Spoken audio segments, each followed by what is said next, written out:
Carl. And now we will call upon Grandmother Shirley to start us off. Bidabamin Nemtkwe is Turtle Clan and a registered member of Alderville First Nation. Her mother was born into her father's family, the Grays, and she was raised in the Alderville community. Shirley's maternal grandmother was from Six Nations, with her lineage through Tyendinaga and Oneida. Shirley has worked within the community for several decades, specific to program development and implementation to honor one's individual and familial journey on the path of inherent good mind life ways, bundle reclamation. She holds in her heart bundle an immense love for all familial and community circles. Thank you, guys. I'm going to give you this. Thank you, Gayatri, so much. And where are you, Carl? Where are you? You touched my heart big time. Thank you for what you brought forward there. Just like I felt this movement within my body and my spirit there. So now with that, it was beautiful.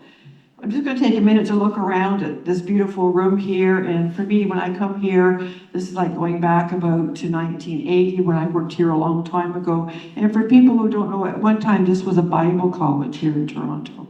So then going back in time and history here. But there's so many wonderful, beautiful faces, and I always like to take a minute to look around, see everybody here, drinking all your beautifulness that you come to this on this wonderful evening. We have beautiful rain happening. It's a blessing when the rain comes down like that, is it not? Because there's so many places all over the earth where they don't have water. Dr. Brant and I were in Australia in March, and there was children there who never knew rain. Been 5 years. When rain came, they say, "What is that? What is that rain?" So I just want to say, Nyawashkina, thank you for being so beautiful and so well tonight. And I always say every day when I go outside with my tobacco in the morning, I always say, I take that water with me as well. I give thanks, and I thank that beautiful Sankai Disa for coming and sitting in my heart. And I always have the invitation to come and sit in my heart each and every single day. I just want to thank the Lit Lab, the Literature Lab, for what they do all the time. It's so special and so wonderful. And I want to say to Dr. Jennifer Brant, I cherish you with all my heart. Thank you for what you do. So I can only speak from my experiences within my life, personal and professional life, which is long. I'm 3 years away from being 80, which is hard for me to even bring those words out sometimes, when I say that. But I can only come forward with a some of who I am as an older woman and all the things that I've lived through in life like that. And when I was speaking to Chef Brant earlier, is that food for me has been a big healer in my life. With our people and the history of our people, when those ties are severed, those familial ties are severed, a lot happens to the human body, the spirit, but also the human body as well. And as a young woman, when I experienced extreme pain in my lower part, what we call our family basket as women, and the pain was so intense, and what I did for my own healing, because that was a long time ago, I was around 30 at the time, what I did was I started reading, educating myself, and breaking away from that mainstream diet to really heal myself, because I knew I had a big responsibility in life. I was a mother, and now I'm a grandmother. So, when that trauma settles into the body very deep, and it's a lifetime journey to work through that trauma, they're always going to be there, but you don't want it to sort of direct you all the time and sabotage you. So pain is a great teacher. There are many great teachers in life, and you have two incredible teachers here tonight with Chef Brant and Waubgeshig Rice here. Two incredible teachers, and they're going to bring some really good, good medicine to you. So to live one's life, to be truly sovereign, I was taught a long time ago by a wonderful elder, Michael Thrasher, when he said, when our people can marry our own people and bury our own people, we're truly sovereign. But I tend to think that also food is about sovereignty as well. Food is about sovereignty because it's a big responsibility to care for this lodge, to take care of the lodge, and to honor the lodge each and every single day like that. I read part of your story, Chef Brant, and also Waubgeshig, and I was inspired by what you've both done in your life, which is really, really quite powerful. So I think there's no coincidence that we're here together right now.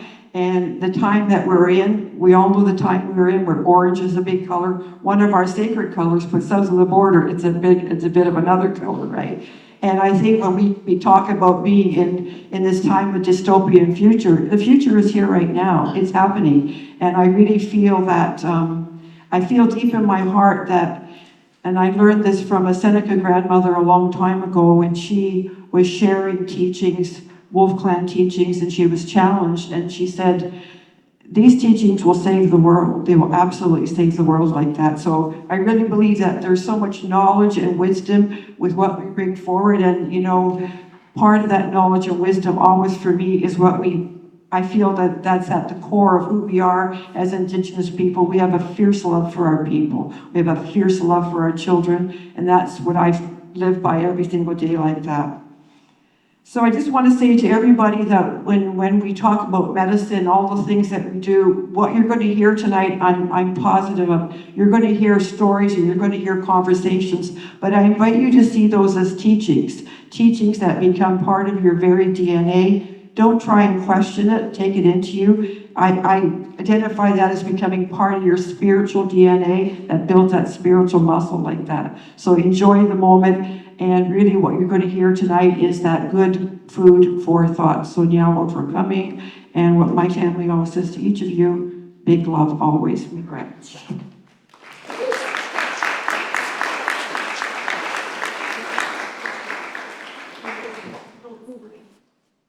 My knee's almost better.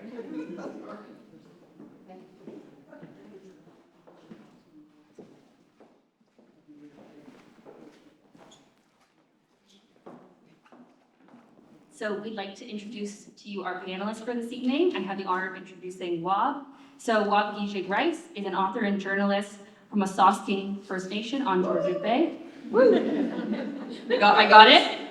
Okay. His first short story collection, Midnight Sweet Lodge, was inspired by the experience growing up in an Anishinaabe community and won an Independent Publisher Award in 2012. His debut novel, Legacy, followed in 2014. Moon of the Crusted Snow, his big breakthrough novel, was published in 2018 and became a national bestseller. It received widespread critical acclaim, including an Evergreen Award in 2019. The sequel, Moon of the Turning Leaves, arrived in late 2023. His books have been translated into French and German, and his short stories and essays have been published in numerous anthologies.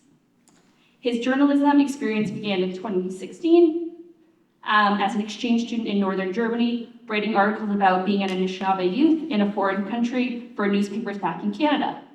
He graduated from the journalism program at Toronto Metropolitan University in 2002. He spent most of his journalism career with the Canadian Broadcast Corporation as a video journalist, web writer, producer, and radio host. In 2014, he received the Anishinaabe Nation Deboyewin Citation for Excellence in First Nation Storytelling.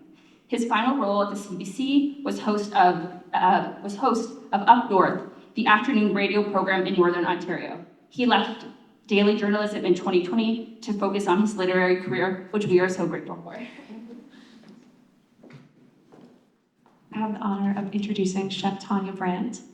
Tawnya Brant is Mohawk Nation Turtle Clan Deganihogan citizen. Tawnya Brant is chef, owner of Waubgeshig Foods, a catering service and educational company that focuses on Haudenosaunee traditional and contemporary cuisine.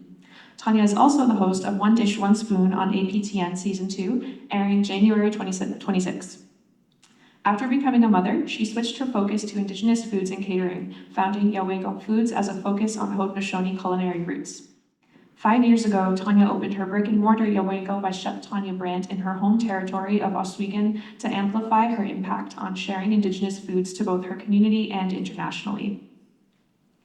Tawnya grew up in her home community of 6 nations of the Grand River Territory. She spent her foundational years with a kitchen filled with Indigenous harvests and wild game. She has also worked in the restaurant industry for 31 years and is a Top Chef Canada Season 10 finalist. Tawnya is currently a recurring chef for CTV's The Good Stuff with Mary Berg and has been featured on CTV's The Social, CTV's Milkmasters 2024, APTN in Focus, and on the covers of Food and Drink Canada and Menu Magazine. Chef has articles in Canadian Living, LCBO's Food and Drink, and Chatelaine Magazine, to name a few. In October of 2023, Tawnya was honored with an Alumni of Distinction Award in the Entrepreneur category from Mohawk College. Last November 2024, Tawnya was honored to be a featured speaker at the Penn State Speakers Forum. Since 2014, she has traveled across North America, sharing her cuisine and food philosophy. When not in the kitchen, Chef can be found tending to Mohawk seed keepers' gardens, continuing the work of her late mother, saving seeds and promoting traditional Haudenosaunee agricultural practices. Welcome, Tawnya and Waubgeshig.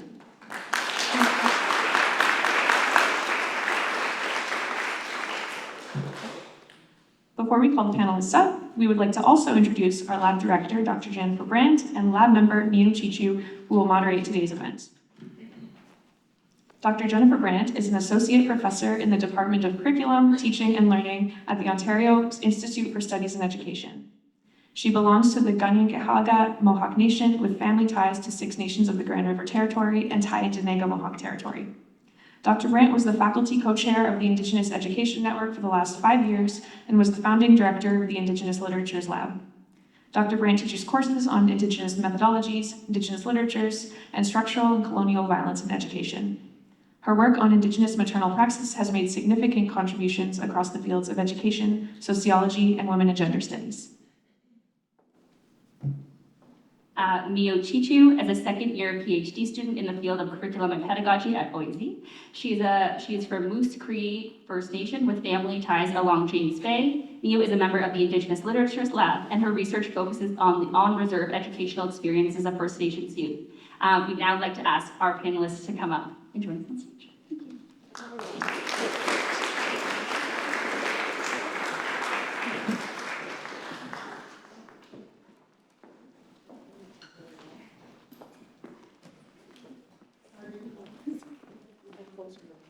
Thank you.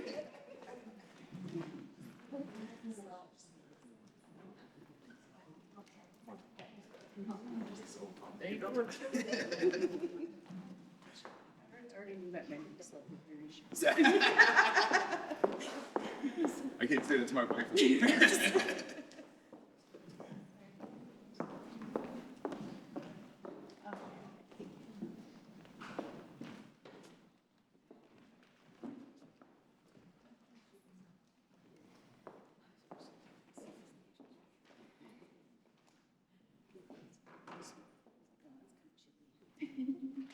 Sego, Sewaguego. You don't hear me in the back, okay? I gotta feel like right up your face. Sego, Sewaguego. Hello. Sego, Sewaguego. That was This Sego, Sewaguego. Much better. Welcome, everyone. I'm so delighted to see such a wonderful turnout and excited about this evening's event. I just wanted to start by talking a little bit about the intentions for bringing this event together. So we chose the title for this event in part because we see a strong connection between what Daniel Heath Justice refers to as Wonderworks and Wob's story, as well as Tanya's work as both realist fiction and post-apocalyptic literatures, and also visions through food sovereignty. We also appreciate the themes that this is kind of like a segue, I guess, into some of the things we're going to talk about, but themes that center a reckoning, renewal, and return to matriarchal societies as inspiration for imagining Indigenous futures. So before we begin the Q&A, the moderated panel, we wanted to invite, if you're still interested in doing a bit of a reading to start. So I'll pass it over to you. English.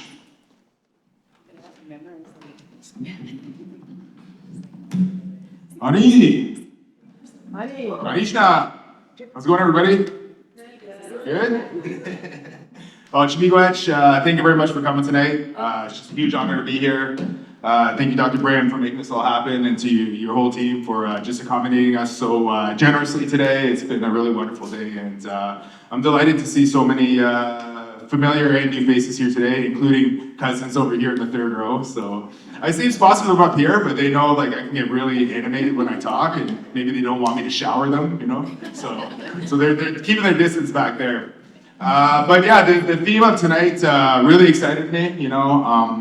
I was telling the lab earlier today that food is a huge part of the plot of both Moon of the Crescent Snow and Moon of the Turning Leaves, but I've never really had the opportunity to discuss it like directly and in depth. So to be able to draw parallels to Chef Brant's work too is super awesome. So I'm excited to see how tonight goes. So what I'll do is I'll just read a brief passage from Moon of the Turning Leaves. We're currently renovating our house in Sudbury, so all my belongings are in storage, including all of my books. So I'm reading a PDF of the book on my phone. So, you know, I may be like squinting here and there and like doing the old man thing like that, so just bear with me, please. But yeah, I'm going to read you the passage from chapter 2. So just a little bit of setup. If you're not familiar with Winter of the Crescent Snow, it's basically an end-of-the-world story about an Anishinaabe community in Northern Ontario that experiences a world-ending blackout. But because this community, you know, is engaged in so much strong food sovereignty, and they are able to provide for themselves off the land, it's not an immediate crisis for this community, you know, this power outage. They are able to feed themselves and support themselves and so on. But then, you know, as the weeks go on, things slowly unravel, and then some unexpected visitors arrive from a city to the south, throwing everything out of balance, and then the community is forced to make some tough decisions about its future. The sequel, Moon of the Turning Leaves, is about their, I guess, more distant future. It takes place about 10 years after the end of the first book. And we find, you know, many of the same community members in a new settlement, but they are encountering another crisis where their food supplies around them are starting to dwindle. And that's because they've been stationary, isolated for so long in this new settlement, right? And they haven't engaged in, I guess, the traditional migratory practices of their ancestors as Anishinaabe. And they recognize that for their survival, they need to respect the land, allow it to replenish, and then move on to a new place to start over.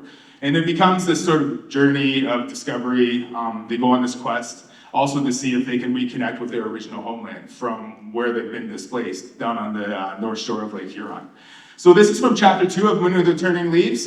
We find like this de facto council of community members and elders discussing their situation about food and what they need to do next. So this will just be a few pages from chapter 2 of Moon of the Turning Leaves. Mijgo we dibing, he proclaimed. Summer's almost here. Several hummed in acknowledgement and nodded. The rain is nice though, eh? It's been pretty dry the last little bit. It's probably almost a month if we were counting the days since we had a good rain like this one. So the berries are behind. The gardens aren't coming up good. I even heard some of the medicines around here aren't as easy to find as usual. He glanced towards Nicole. Nicole straightened her back and told the group about her medicine walk with Maingan and Cal and Amber 3 days ago. With the birth of Waubgeshig, she had hoped to harvest a flower her auntie Aileen used to tell them was good for babies. She remembered Aileen showing her how to harvest and then boil the root, which could then be rubbed on a baby's gums to help soothe the pain of teething. Her granddaughter, still only days old, wouldn't need it for a while yet, but Nicole had hoped to gather some to have on hand for the sleepless nights to come. But the bushes weren't even budding. They were able to bring back some yarrow and cedar, but not much else. The land was dry. We had dry summers before, Walter piped up. Everything usually catches up, but if the rest of this summer stays dry, and then the next one too, it's gonna be hard to keep up. He paused to peer back into the fire. Weather's been changing since before we came out here, said Walter, but I think there's a bigger problem facing us right now that I worry we're responsible for. Evan turned to Tyler, who tightened his lips. Whenever we have to go out and get a moose or a deer, Walter continued, we have to go farther and farther to track one down. Sometimes we even gotta stay the night out there in the bush. Even the four-leggeds know enough not to hang around here no more. We've been in this place for some 10 winters. We haven't moved nowhere. There's a reason our ancestors always picked up and left whenever the seasons told them to. The Anishinaabe were meant to move. Walter's voice went suddenly hoarse, and a rumble came from deep in his throat as he tried to clear it. Nebe, he said, holding out his hand. JC handed him a brown metal water bottle. Walter unscrewed the shiny top, took a generous swig, and handed it back to his nephew. "Shmiigwech," he said. Tyler tossed another dash of cedar onto the fire. For all of Evan's life before the blackout, his community had been consigned to one place. Generations had been unable to move and live in the old way. And by Evan's childhood, the majority of their food and supplies came to them. It wasn't a lot, but they survived. Even then, they still went out into the bush to get whatever else they needed. But for the last 10 years, hunting and harvesting were how they'd been getting all of their food. The other big problem is with the gigonyik, Walter continued. We've been using that net too much, and that big lake, it just can't keep up. We're not the only ones who need the fish. The birds do too, and they need the monomen. If we take too much, everything else could suffer. There needs to be a balance with all the life in the waters around us. Right now, we're upsetting that balance. Evan sensed several bodies around him readjusting nervously. Tyler's eyes were cast to the ground. We're all too young to have experienced this, but this has happened before, Walter went on. It's what happened to our ancestors when they used to live on those big waters down south before they were pushed up here. The Jaganashak brought in big boats with big nets and they took almost all the fish out of that lake. Then they cut all the trees down. It was in a different lifetime and in a different world, really, but it wasn't that long ago. That was Jibwa back before. And when the lights went out and we lost everything we had from the world of the Jaganashak, we were given a chance to live another way. We left where we were and we came out here. As hard as that was, and as many as we lost, it's part of our history. A log crumbled into embers in the fire, sending up a crackle of sparkling ash. I tell you all this tonight, Walter said, because I think we're going to have to make a decision soon. Another matter of life or death for our people. A soft, expectant clamor moved over the group. Walter paused to allow the brief confusion to calm. We need to go back home, he said. Evan felt his chest pound. He looked to Tyler, who gazed back stoically this time. He turned to his parents and saw their hands clasped on his mother's knee. Megan and the younger ones kept their eyes locked on Walter, awaiting an explanation. We've been up here for so long that some of us forget where we originally came from, he continued. And I don't think the young ones hear enough about our real homelands, where the birch trees grow by the big water. The land is who we are. It's time to undo what's been done to us. It's time to go back home. Miigwech, thank you.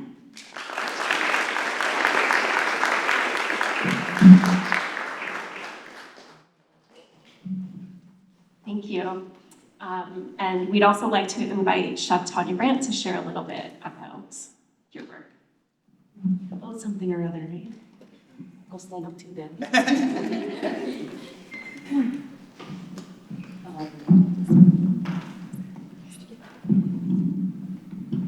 I hate microphones.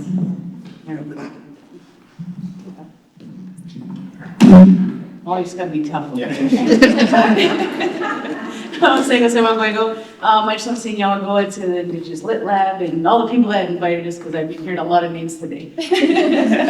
I'm honored to just come and talk a little bit about food sovereignty.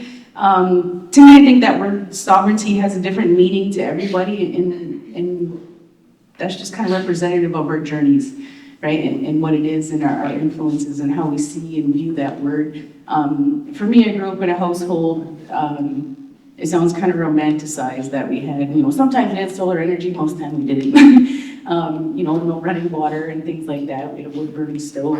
And, it didn't feel like it at the time as romanticized as it feels now. But one thing I did do every morning is that when we walked out that front door and we were going to get on the school bus or whatever it was, there was a sign over our door that said, "Mohawk sovereignty will never die." So that was something that my mom really instilled in us, and really gave us that, there's a lot of things that you're going to do in this life that you're probably not going to want to feel like you want to do, but you do them because they're right. Right? And that was a big takeaway for me. And a lot of the work that I do, I tell everybody, I was like, nobody asked me to do anything that I do.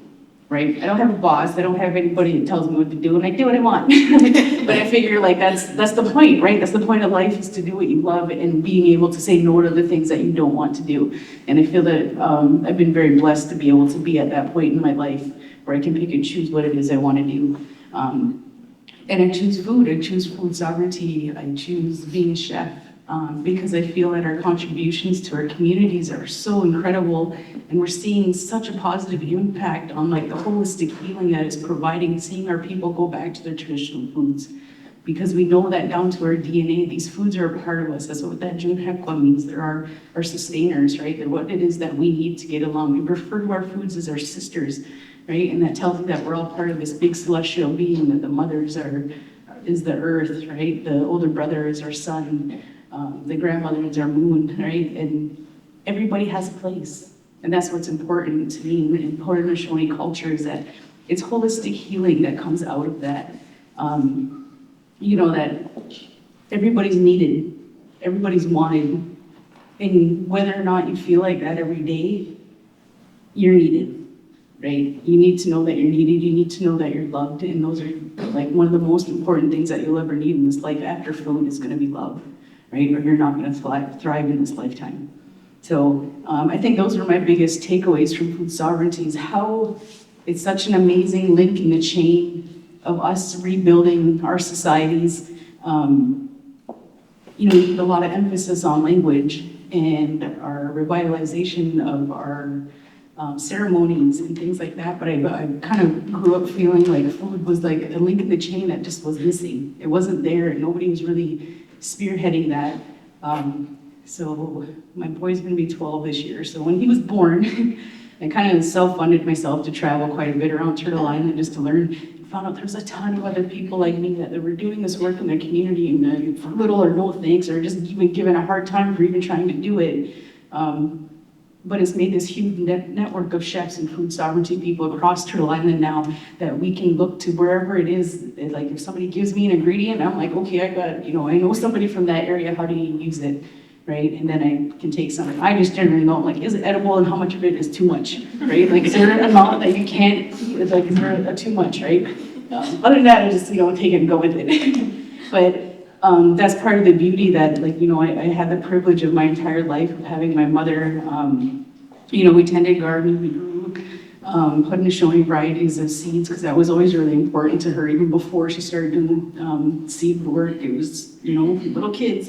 But it's just what you do, right? Like if it's a springtime or tapping trees, and it's like late spring or planting corn, it's like, and then you're harvesting. It's just like, we don't even know why we do it. We just do it because that's what you're supposed to do, right? So, fast forward later to my career, I didn't really realize that was a lifestyle that people were gravitating towards. And it really dawned on me that I was like, oh yeah, other people do this, right? And then my dad hunted and fished. So having that knowledge of just being able to do things like clean fish and, how we're gonna put it away in, usually just a freezer. But all of those things are so important in the community because they all bring holistic healing. And that's what our people need, right? So that's the biggest thing for me. It's not about what it is you accomplish, it's about how it makes you feel. Right, and I learned from my mother that it's not about having the biggest garden, but recreating the environment where the food's growing, right? So hers was reintroducing species to the Carolina forests, and especially the ones, around the garden. It's important, right? She's like, I'll never know if I'll live to see this. I don't know if this tree will grow. So some people will be like, well, then why are you doing it? But it's for the faces that are coming. That's why we do everything every day, right? It's why we're blessed to be parents. It's why we cherish our children. It's why we uplift each other, because it's about how are we carrying on into the future. And I believe that Haudenosaunee seeds and all Indigenous seeds are going to save this world. We know that we're in the last 10 years of genetically modified seeds not going to be able to be modified anymore, right? So they're going to come back to us again. But this time we're in a space and time where we have a voice. When we say, no, you're not going to take that. No, you're not going to patent it. No, you're not going to change it. And no, you don't need a lab coat to plant it, right? Because we fight these geneticists and think they have real bright ideas, and that's cool, but what are you doing in the long run? My mom spoke in Mexico, and they were real happy because they took our Haudenosaunee, our Tuscarora white corn, and they changed it, and they made like a Wonder Bread out of it, right? And they're real proud of what it was that they did, and so my mom was just kind of sitting there like, who said you could do that? And the girl's like, what? Who said you could take something that's perfect, that's been here for since time immemorial, make the cheapest shit in the grocery store out of it. That's a huge disrespect to our food. Genesis says cry easy, we learned that day. She didn't know what to say, she's crying. Right? And something as simple as that we need to look at the simplicity of what it is that we do. Like our stories are really simple. Our stories are, but the concepts that they encase let you know that it's like you can sit there and talk about a simple story. It takes 2 minutes to tell, but you can take those concepts and talk about them for weeks.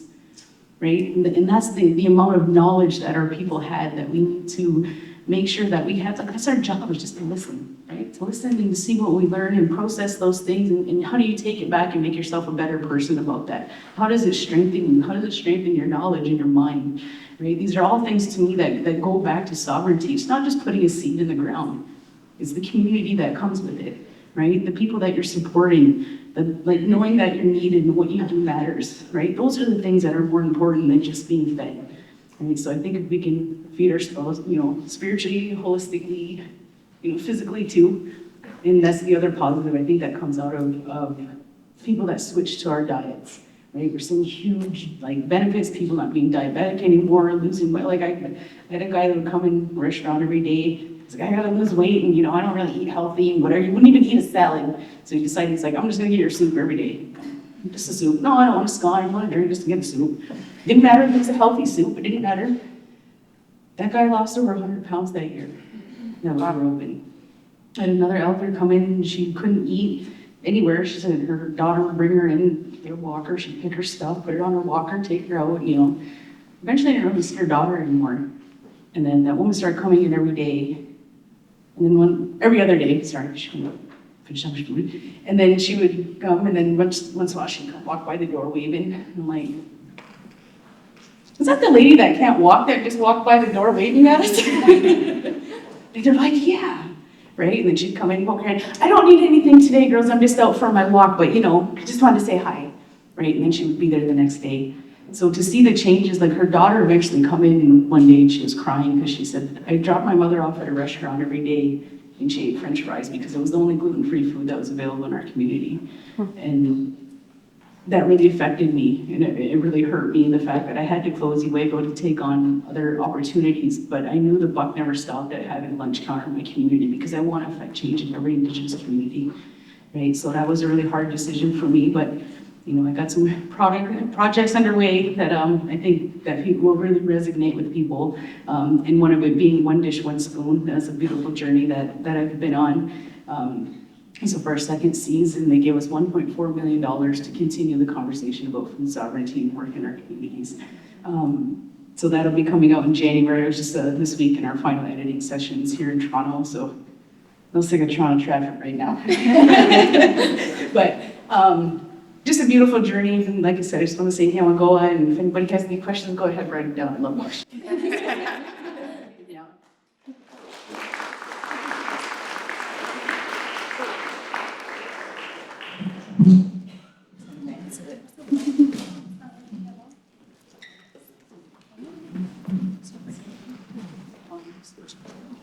Well, thank you guys for sharing your introductions. I really appreciated it. And when you were talking, Tawnya, I felt like that passion that you were, sharing, like I could feel that in your voice.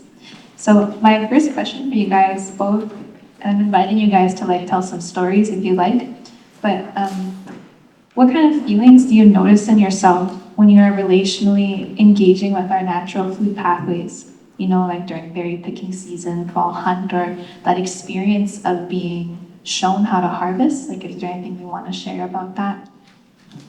I don't know. Don't rush at once. One of the things that I think that's really important is that when people start taking this food journey where they're choosing themselves and they want to eat better in the food that they put in their body, they want to start caring about those things, you start seeing really positive impacts right away, right? And as soon as you start seeing those positive impacts, you realize, I don't have to pay for any of this food, and I'm paying a lot for it right now. Right? So it encourages people to forage. They start hunting again. They start fishing again. They start growing gardens. They start being outside. So you're not just putting something in your body. It changes your entire life, right? Because you're getting outside. You're being active. You're doing all of this stuff. And then you find out your groceries are free. So that's like a bonus, right? But that's the entire point, is that it's just a really beautiful journey, and anybody that takes it will tell you incredible stories about how much it's touched, how much it's changed them in their entire well-being, and that you can see that literally in their aura, that they're a different person. They're not sickly anymore. They don't have this odd feelings. They're not taking pills, and it's like those things change people in the way, in the energy that we have. It affects that, right? So if we can't be in the right frame of mind, that's the thing that we can do, food sovereignty, but we also need to encourage other people. And I think that's another part of it, because people are so proud to talk about what it is that they've done, that it inspires others. So we're definitely starting a movement. So I think that's something that inspired me. Oh, is this? Oh, it's working. Hey, bingo, right on. I think like. Oh, where did I go? Check. Oh, can you hear me okay? It's like Communicating. Yeah. Try to do the triangle. Yeah. Let's do the old switcheroo. There we go. All right.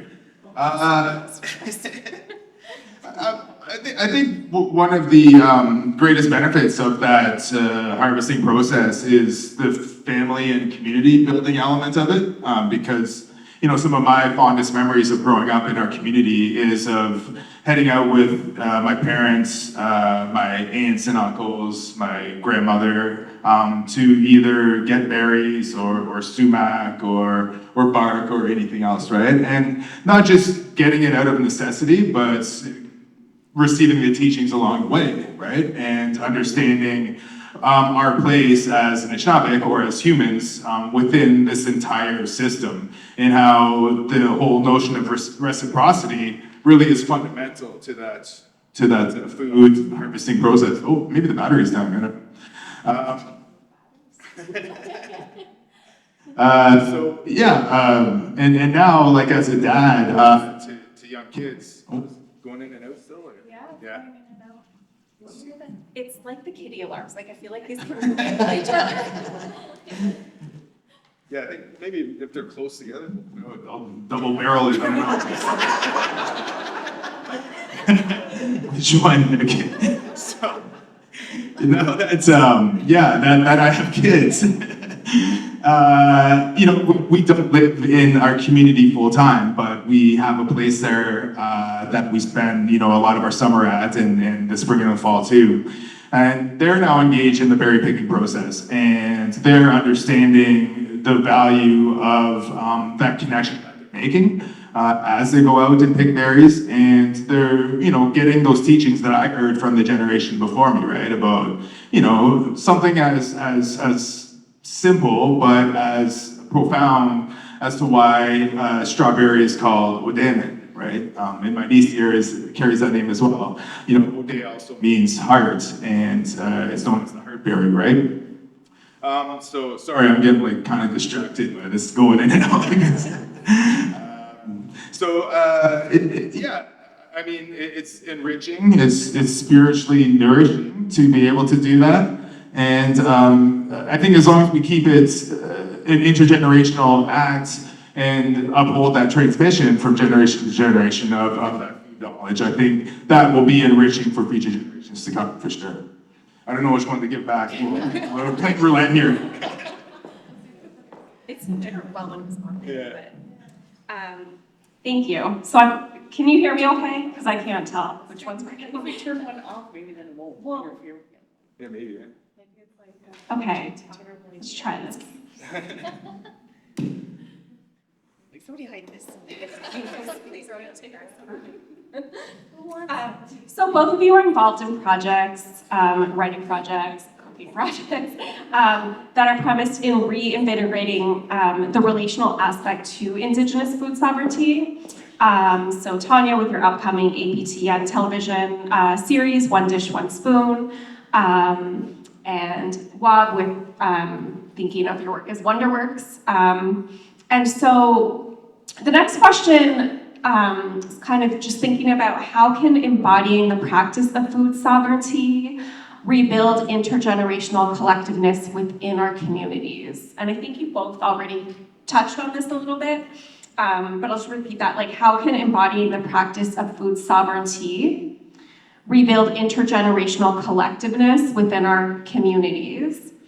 And then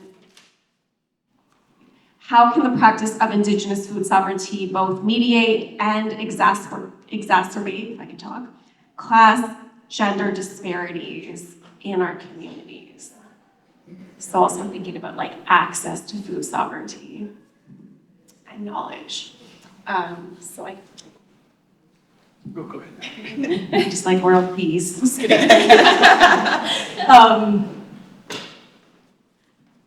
I don't remember the question.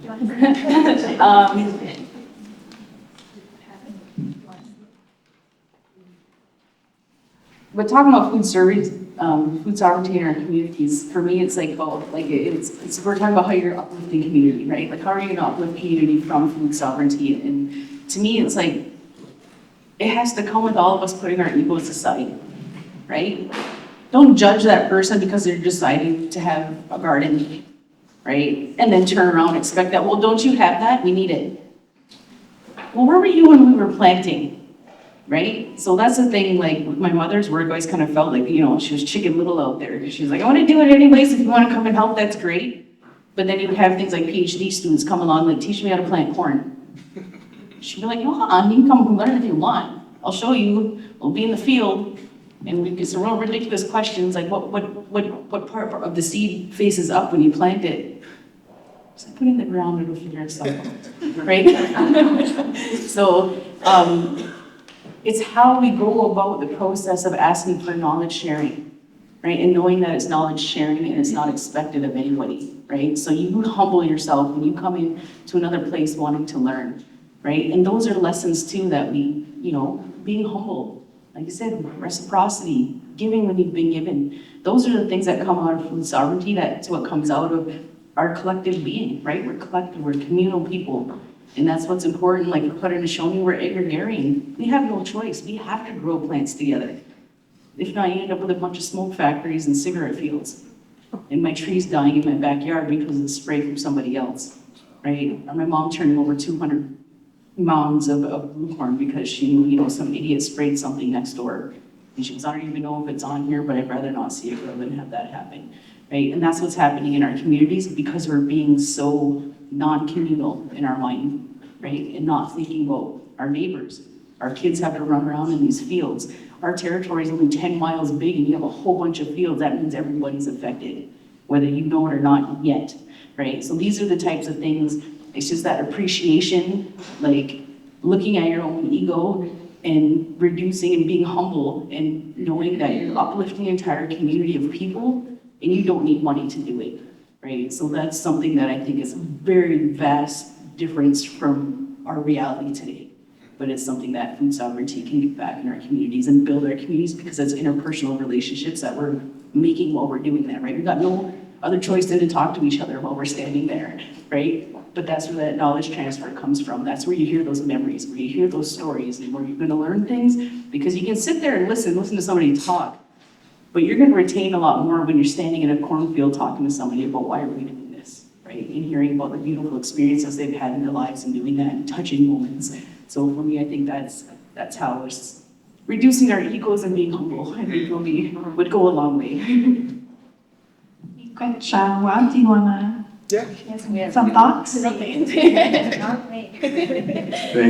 I think a key element to that is understanding that our history as Indigenous nations under the colonial regime is one of enduring and surviving violent separation, removal, displacement, right? Taking the kids away from the parents, removing the people from their traditional land base, and ultimately, in that sense, removing people from their food source, right? And that inherent natural relationship that people here have had with the land that they inhabit, you know, since time immemorial, as I said.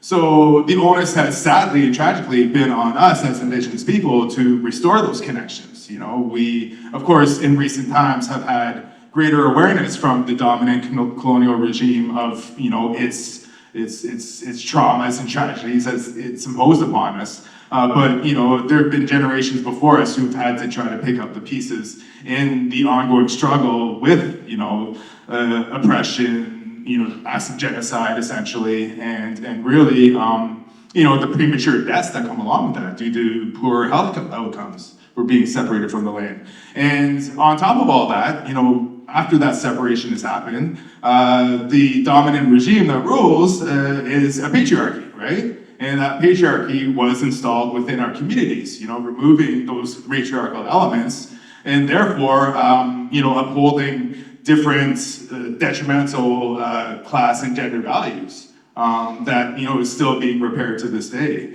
So I think, not just for us to understand that history of what's happened to us as Indigenous people, but for the greater, I think, social discourse or psyche to recognize, like, what we're up against as we try to restore these connections, especially with our food sources. So I think, it's obviously looking forward, which is essential, but, we still need to do some backward looking to inform ourselves and the wider world around us too.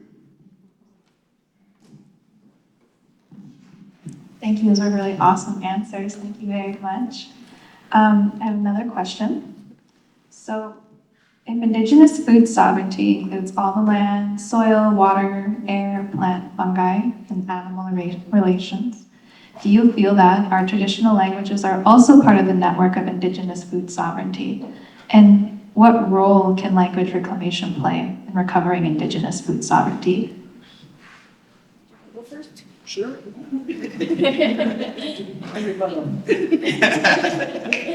Well, I'm not a language expert. I'm not a fluent speaker. I do know quite a bit of our language, of Anishinaabe. But what I do know is that when you're able to go out into the lands and engage with it, with your community, with your family, and you have knowledge keepers or elders or family members who are imparting that wisdom of language and story and culture to you, you sort of put all those pieces together and understand that interconnectedness, right? Which is a really powerful thing, And I mentioned the words "odamin," for strawberry, the heartberry. But there's also ways like when you break down the etymology of certain words, you can see those connections that happen.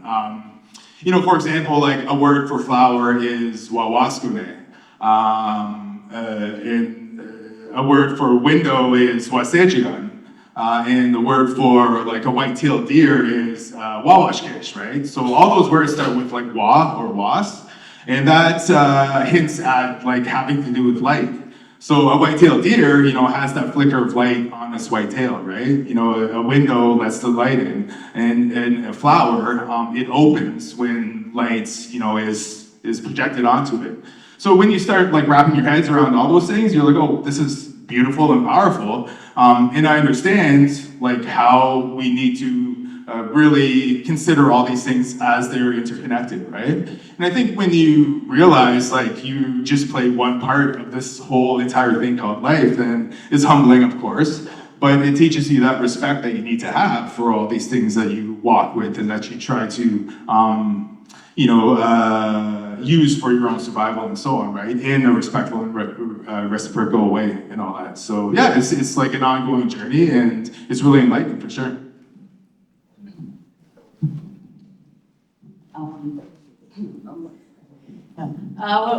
What that made me think of was just like when people start on a language journey, or if it's like a food sovereignty journey, they'll tell you the first thing you do is look at the word, right? How does it break down? What does it mean? Because, for our languages, a lot of it, the name is like a breakdown of what you do with the thing, right? Like no matter what it is. So something I really like, that a lot of people really like, especially language students, when I first opened Uego, is that I had a really gifted language speaker that worked for me, and they did all our many translations. So every Waubgeshig community was excited to see our menus being posted every day because they were in the language too, and they got to learn, right? They got to practice their language, they got to learn more food words.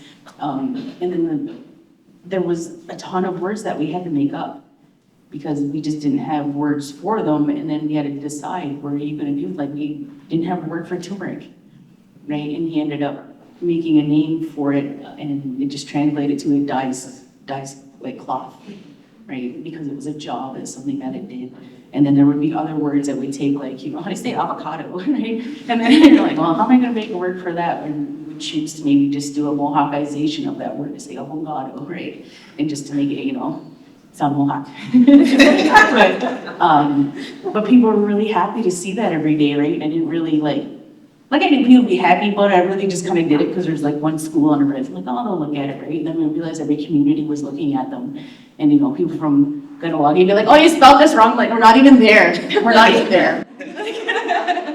But you can do that for your community, and I'm very happy to take this paper and make those changes and have this available in your community too. So like that to me was something, looking at the food and the language and the words and how much they can go together. I think that was a perfect example of whether, of course it's important, that's not a question, but this is also something cool that we can do with it. And it just really gave back to the community, gave a lot of food words, and you know, anything's gonna help, right? So I figured whatever, you can't be perfect every day, but as long as you do one thing good every day, you know, you'll get there. Thank you, that was really awesome. And like, I think too, what you're saying about the way that is food sovereignty, like taking an English word and naming it in Mohawk and giving it a Mohawk name, like that alone is so powerful for Indigenous food sovereignty. Like it really spoke to me. And also too, I don't know about you, but in my culture, we have like so many words to talk about cooking a goose. There's like geestabon, segabon, and I'm like, holy cow, are we equal to goose, you guys? Like, I guess I'm like the corn words. No, thank you. Okay, so this question brings it back to some of the work that I do on like maternal theory, matriarchal, reclaiming matriarchal worlds. But I'm wondering what can it mean for a community when an Indigenous mother has food sovereignty? And what kind of stories and transformations can emerge for a community when an Indigenous mother reclaims sovereignty? And so we had thought of this because it's something that comes up in your writing and of course in the work that you do as well. I think I'm kind of a perfect example for that question. I don't know why, I just feel like it. But you can't stop an Indigenous mother, no matter what you do. You will never stop them from doing what it is that they put their mind to, right? And our kids are the reason for that, right? That's why we're life givers. That's why we can put such hard work into something, no matter how it's gonna affect us. If it's right, we're gonna do it. Right? And if you need friends to do it, then even better, right? Because you're having a more of an impactful impact, right, on whatever it is that you're doing. I was a chef for years, and then I always grew up at home with our food, and it literally took 20 years into my career where I was like, oh, you know, people would be interested in that, right? So it tells you like food sovereignty was not on the table like in the 90s or whatever. Like I know like 2 chefs that, you know, we're really spearheading that or kind of had this concept, and they didn't really know where they were going with it, but one of them is a really good mentor of mine. Her name's Loretta Odom Barrett. So she was the first woman to open in Santa Fe, New Mexico. She opened the first Native American restaurant. It was called Corn Minutes. And she just had a cookbook come out actually, and it's called Corn Dates as well. But she was really just integral in me to say, look, there's somebody that's doing it. No, she did it 30 years ago, right? So what's my excuse now, right? The resources are there, people are there. It's never gonna be easy. I didn't sign up in this life for easy, right? I wouldn't be in this room right now if I signed up for easy. I already know that, I've accepted that, right? And everything you're gonna do is probably gonna be like real hard, but you know, whatever, I don't really know how else to do anything. I'm native. Everything's hard, right? So when we get that out of the way, you can actually move on, have an impactful life, a beautiful life. And like I said, you can't stop an Indigenous woman from doing anything that she wants to do.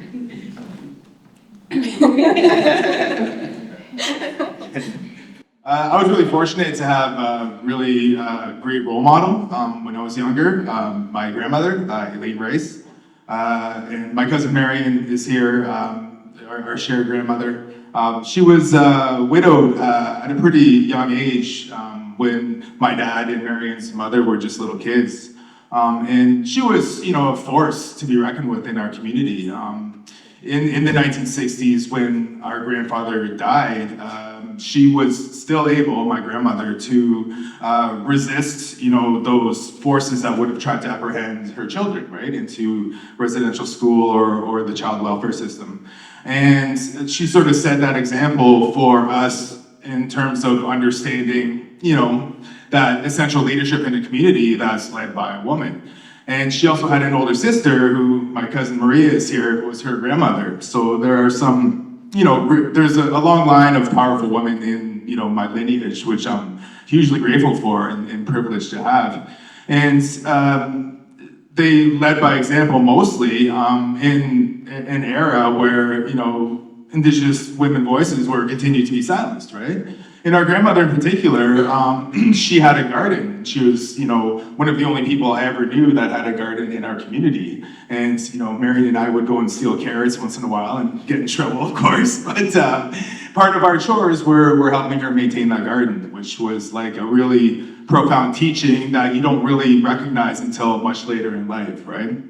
So I think when I try to write about these kinds of relationships and these kinds of realities, I don't really have too far to reach. I can just look within my own family and see what's already happened in terms of that patriarchal leadership that's happened. And I think, like, as a man, it's my responsibility to do that, to defer to the teachers that have shaped me.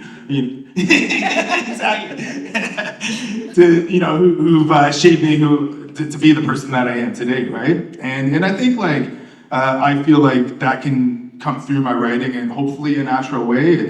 Hopefully it doesn't seem forced, that it's like authentically rooted in something that's familial for me, right? And as someone with that kind of platform, it's my responsibility to show those good examples in a good way, so that other people can see what was normalized in our communities long before, we suffered the brutality of the state and all that. So yeah, I've had some great examples, and I'm just really grateful for that. So Nyale to both of you for those responses. At this point, we're going to take a very short 5 to 10 minute break or so. I say 5 minutes, but I know it's going to be 10. So I see Jasmine is walking around collecting in case any of you have questions that you wanted to ask. But before we do that, I also just wanted to mention and really to express gratitude for everyone that contributed to the food pantry. And so the items that you all brought will be housed in the Indigenous Education Network at Boise. And the idea to do that actually comes from the lab members who are here today. So I just wanted to share that and to express our gratitude, and just, you're talking about food sovereignty, and that's one important part of it for us. So with that, please stretch. Remember to visit the beadwork vendors who are here, and if you would like to get some more refreshments, please do so, and then we'll reconvene 10 minutes max to continue this conversation.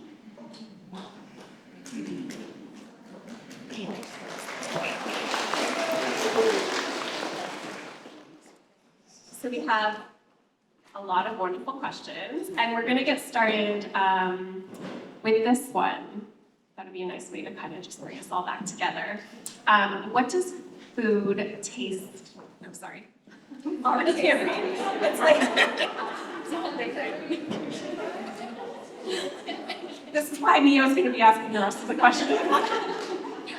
What food tastes like home to you? I'd say wild rice. Our family is descended from Potawatomi people of what's now called Wisconsin, so Menominee. Menominee is our rice family's original, that's what they were known as before, so they passed down wild rice knowledge. And even though where we live now, it's pretty hard to cultivate wild rice because it's right on Georgian Bay, but it's something that we've been able to hang on to. So yeah, wild rice tastes like home to me. We have a little wild rice patch growing in our garden. Yeah, it's a teaching garden. But I'm gonna say the same thing and go with our main grain. Just like corn. Doesn't matter if it's like fresh corn or dried corn, like live corn. I think it's just that taste, and there's so many things that we make out of it. And for me, it's like, I have favorites and not, like our husband was showing sweet black corn, I would say it would be my favorite, but it's a sweet corn, so that's probably why I like it. Right? But yeah, I would definitely say, which is interesting, that it's our, you know, the 80% of our diet, oh, that's our baby, he's like, oh. Or is Yeah. Well, I'll also just say, because I was thinking, as you were talking, I was thinking about your mom and cornbread too, right? For me, it's cornbread, and it's interesting because our Haudenosaunee cornbread is very different than other cornbread that you taste, and it's the same with, I love our corn soup, right? But it's very different than like Caribbean corn soup, which has a lot more of a sweeter. But for me, home, if I'm thinking of home being like visiting Six Nations, it's the cornbread and the corn soup. Would you guys judge me if I said bologna? No. It's a safe space to say that. depends, not right, just kidding. Actually, yeah. So good. So good. Anyway, All in there, just kidding. not even a struggle. Yeah. Okay, so I have a question. With the rise, and deservedly so, exposure to Indigenous food locally, online, and abroad, what are your thoughts and observations on people outside of Indigenous communities participating in Indigenous cuisine? You want to go first? Or what? It's a little ruby. Okay. I mean, I like to think that my thoughts on this don't really matter, but to me, it's about the respect that the food's getting. We don't have enough people in Indigenous communities growing our food, period, full stop. That's what it is. So if we can't even feed our own communities, how are we supposed to help everyday Canadians, right? How are we supposed to affect change with this amazing nutrient-dense food? We need allies, right? And we need people that are gonna respect our food, but we should really do, or should be, you know, picking and choosing who we allow to do those things. And it's out of respect. Because they had, a few years ago in the US, there's this chain of Mexican restaurants, and they decided that our Tuscarora white corn was the corn that they wanted to grow to make their tortillas.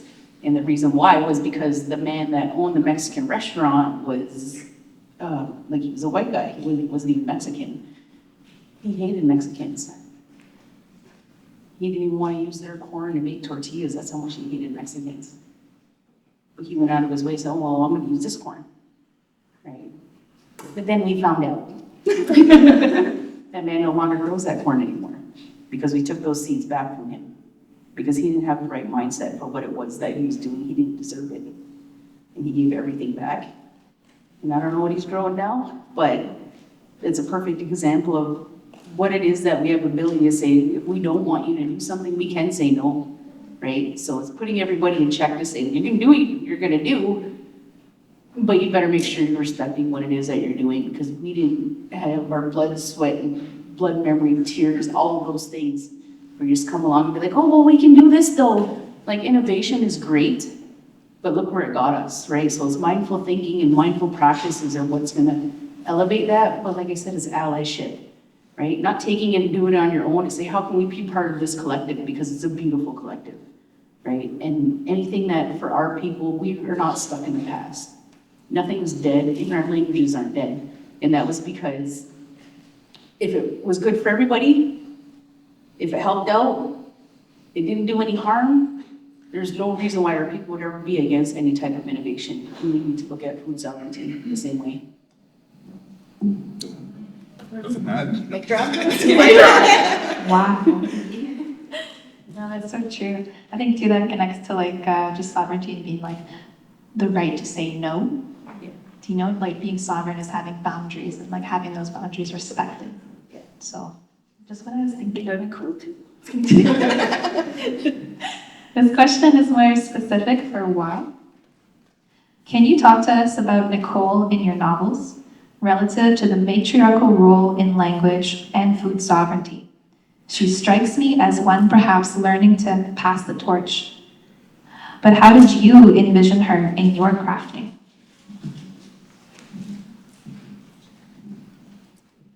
Oh, miigwech. I didn't want that first book, Moon of the Crescent Snow, to be like a stereotypical end of the world story with like the one dude hero who saves the whole community in the world, right? That's just not realistic. And it's not what I know in terms of, in terms of community leadership, right? As I was saying earlier. So Evan is the protagonist, if you haven't read the story, in Moon of the Crescent Snow and the sequel.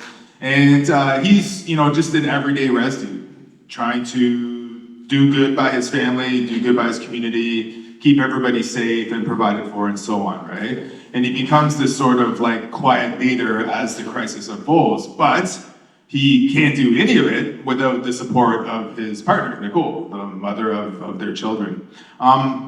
So I think having her be like the co-protagonist in some ways, as they're trying to navigate this new era, post-blackout, reconnecting with their food sovereignty in many ways, like harvesting and going back to the land to provide for themselves.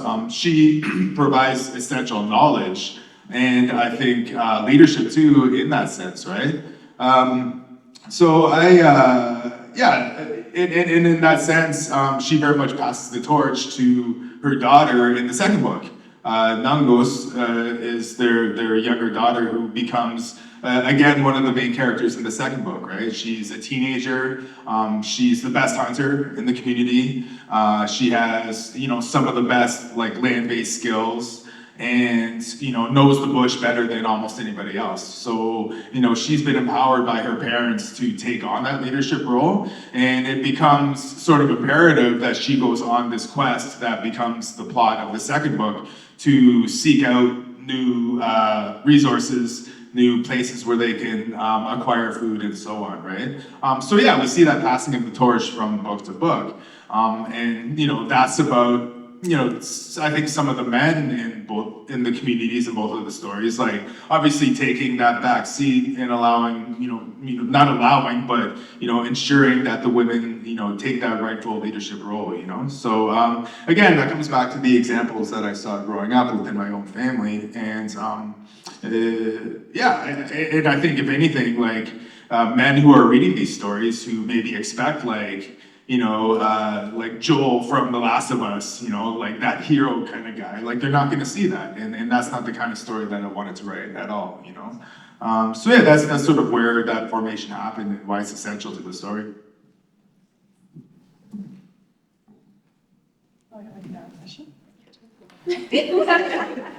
Okay.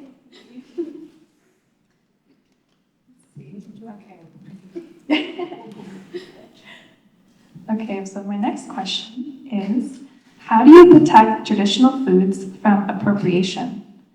Including, how can it undermine and be ignorant to teachings linked to those foods and access to those foods? So I guess let's break it down. So how do you protect traditional foods from appropriation, from having those absence of teachings, from it being, I guess, inaccessible to some people in our communities? I think you had touched on that earlier, Tawnya, if you want to speak more to that.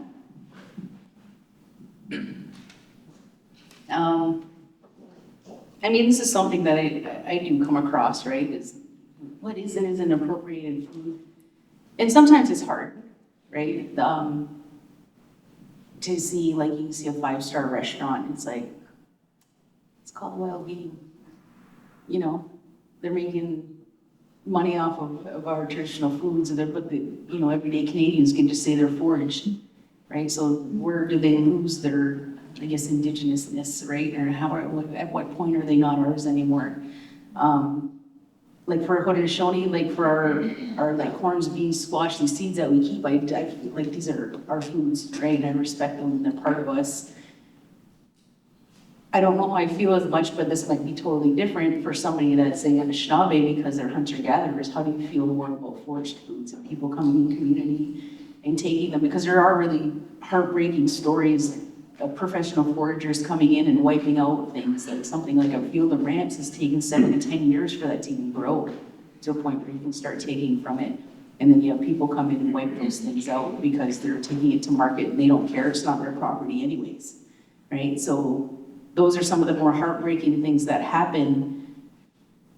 But those people will never have our stories, right? And if they're trying to tell our stories through our foods, that's where we need to step up and say no, right? Well, that's great, there's some ramps on that steak, cool story. But don't sit there and tell me a story about ramps and try to pass it off as your own. You can borrow a flavor, but you can't borrow our stories like that, right? Not without saying where they came from and having that respect for our foods in that capacity.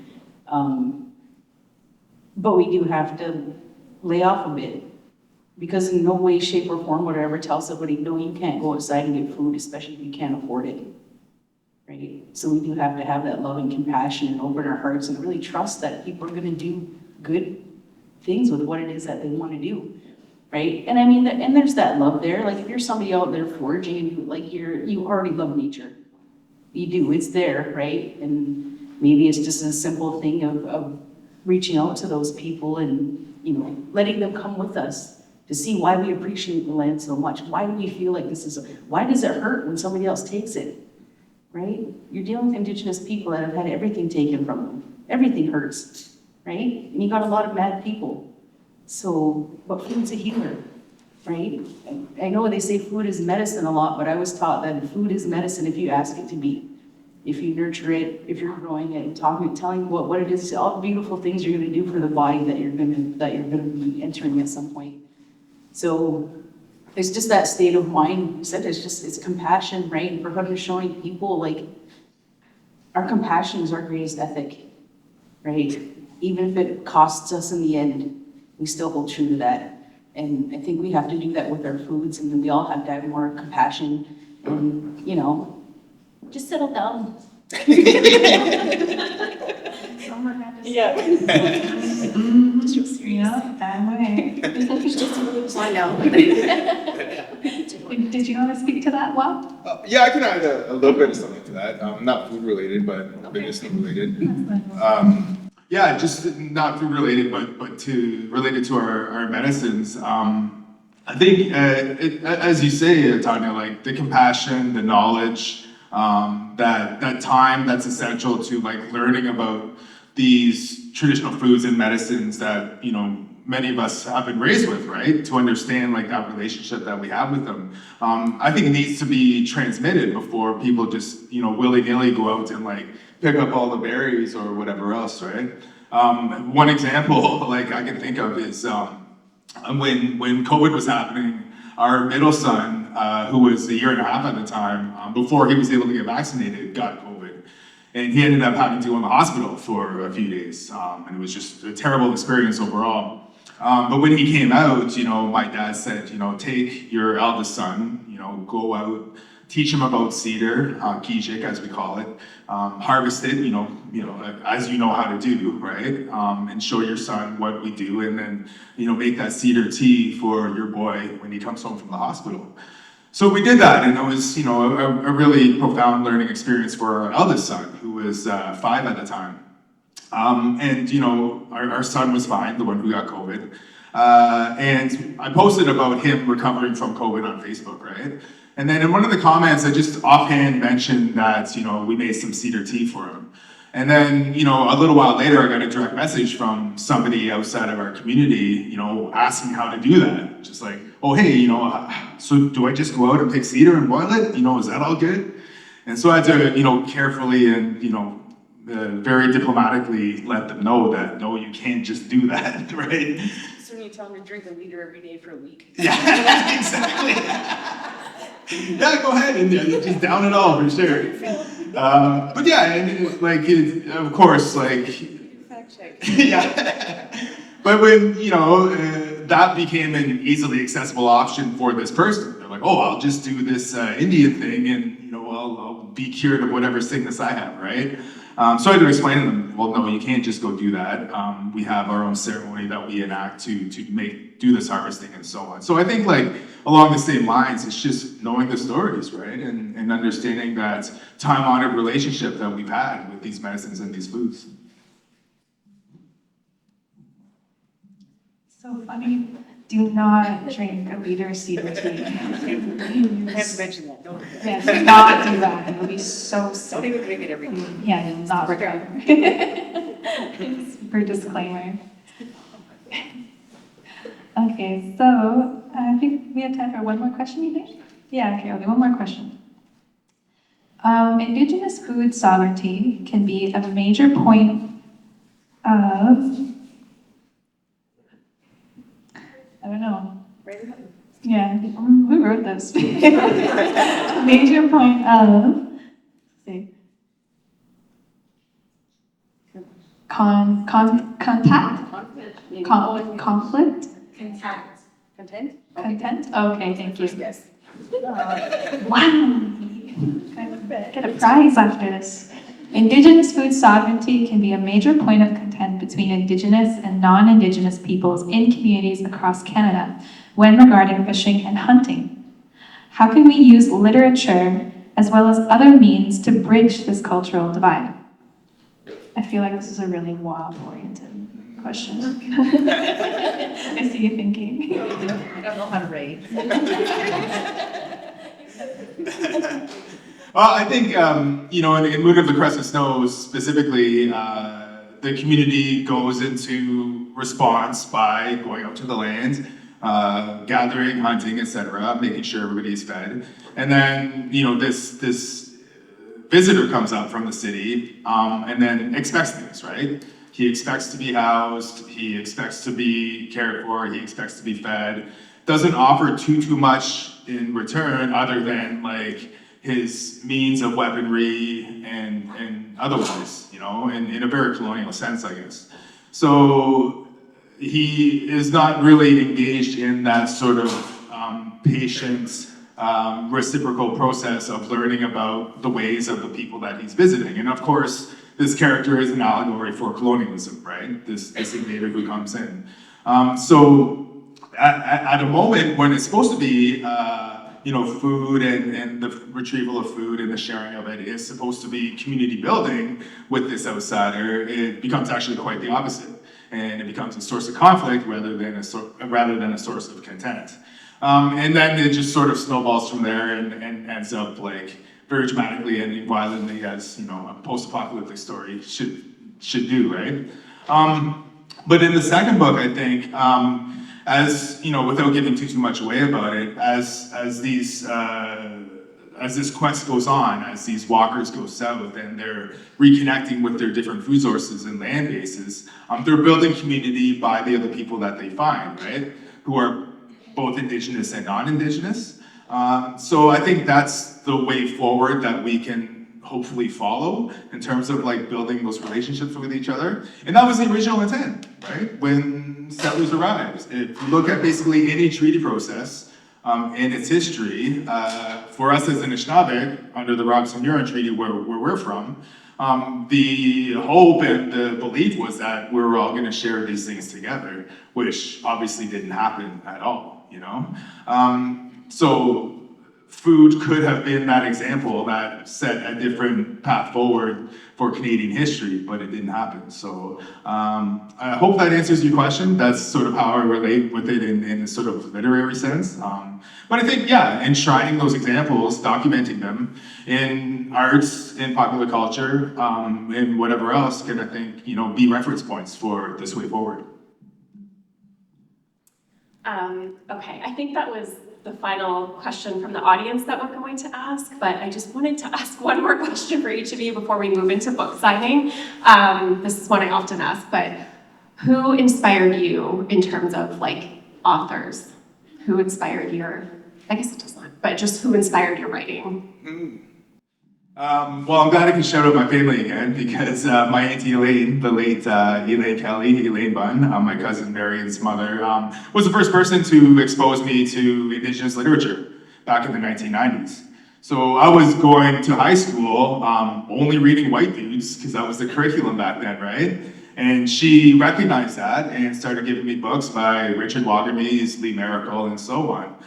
And that totally changed my life. So I get this question, I can easily say the 3 books that, set me on this path. It's Keeper and Me by Richard Waubgeshig. Monkey Beach by Eden Robinson, and The Lesser Blessed by Richard Van Camp. As a late teen, early 20s dude, just discovering Indigenous literature, I read all of those and totally changed my life. And I'm just grateful for my auntie and for all these trailblazing storytellers who brought us to where we are today. Thank you. And for you, Chef Tawnya, who inspired the work that you do with food today? I'm just chubby like. As funny as it is, I don't think I've ever been asked this question before. I don't really know. But I really think I take away from like when I see our big gatherings, like when we do our Great Law recital, like they have 1,000 community members come out to like one longhouse and they're trying to feed. But when you see this army of women feed all of those people like no problem for like a week straight, 3 meals a day, and they're having fun and laughing doing it, I think that was my first exposure to just like the empowerment of how we have, like especially as women getting together and taking care of our own. I think those women are the ones that inspired me the most to be like, you know what, I don't want to feed Instagram with a pair of tweezers. I want to feed crowds, right? And I really maintain that not every plate has to look amazing for my standards, but it has to taste amazing, right? That's what's the most important thing to me. And I didn't know I wanted to be a chef growing up. I was kind of like chefing was what I was doing while I was doing the things like growing up and doing life and school and all those things. But I kept coming back to food. Eventually, I was like, maybe you should do that, right? So I never really ever looked to those things. I never looked for mentorship. I never looked for being inspired by a chef. I just never ever thought of that. I went to work, I did my job, and I loved what I did, right? And my mom was always throwing food at me, like, here, you know, the Mohawk squash, go make it a food and bring it back, right? Oh, here, this is pawpaw. Go make it food and bring it back, right? Oh, here, you never cooked with these beans before. Go make it a food and bring it back, right? But that was my foundation, right? That was my mom challenging me every day to say, hey, take this and make it a great food, right? And to me, that was the biggest lesson in going to Top Chef, because you didn't know what you were cooking every day. The things you don't see on that show is like their proteins change every day. The produce changes every day. So you get about 3 minutes to pick what it is that you're gonna make. Anything you've seen in there yesterday, you don't think it's gonna be there today because it's not gonna be there, right? Which is one of the reasons why it makes it the hardest show in television to film is actually Top Chef. Because every other show, they know what they're making and they've made it 100 times. They got like, you know, recipes and things. Instead of like, here, do this, it don't make sense, but go do it, right? And get 20 minutes, impressed me. But those were the types of things that I think it wasn't about being inspired, it was about challenging myself, right? And knowing that, you know, I can go in anybody's house, I don't care what you got, and even better if it's nothing, I'll still be able to make you a meal about it, right? And that's, to me, that's food sovereignty, being able to work with what you have. But really, that was my foundation for things like seasonal cooking and how you're mixing flavors and thinking about flavors and how they work together. Mentorship came after, right? It came after, and it was more business related, like how, like, you know, I was inspired by the chefs and the incredible jobs that they did, not necessarily by the food they made, right? I like the way they could command a kitchen, the way they could take, the way they were willing to teach me, and, you know, kind of bring me under their wing and like do stuff where, you know, you're like, here, you can learn how to do this salad station. No, I get 1 day to learn every station, right? Those are the chefs that I had.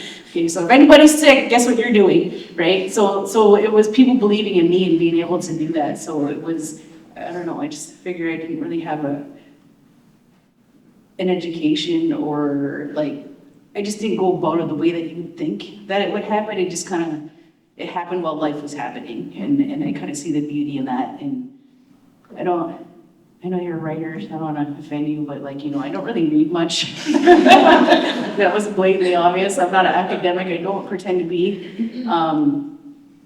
But food was my language, right? It was something that made sense. It was something that I wanted to do, something I wanted to touch and, you know, teach people how to be able to do this, how to make it better. Because I really hate going to people's house and having shitty food. And I'm just like, can I help you? Like, please. Right? So that was the thing. I think it was just love for community and family and people that, you know, I want everything that I do to be the best thing those people ever had. Right? And I think that's a really Mohawk thing. Because like, it doesn't matter what you do, like, we want to do better the next time. We want to do better than the other person did. We want it to be great. We want the best possible, everything for everybody around us. And I think that's just a really innate feeling that when we do stuff. So I think that was kind of my lead in my education. I feel was like a really good like Mohawk education because it was oral, right? I'm learning everywhere I go and I have to remember those things and then everything I know. I don't know anything from a book. I can't reference a book for you. I can't, tell like, oh, this really impacted me. And I love that people can do that. It just wasn't my gift in the way I went about it. Like, I hated school. I hated the fact that I had to go back to school. And I couldn't believe I did what I did, right? But, I was there because there was something that I needed, right? So I took what I needed and ran with it, right? But I think that's the thing that, it's those little, it's the side quests in life that make you who you are. And, just to be open to everything. Everything's a learning experience, right? So I think that was about all I can say about that.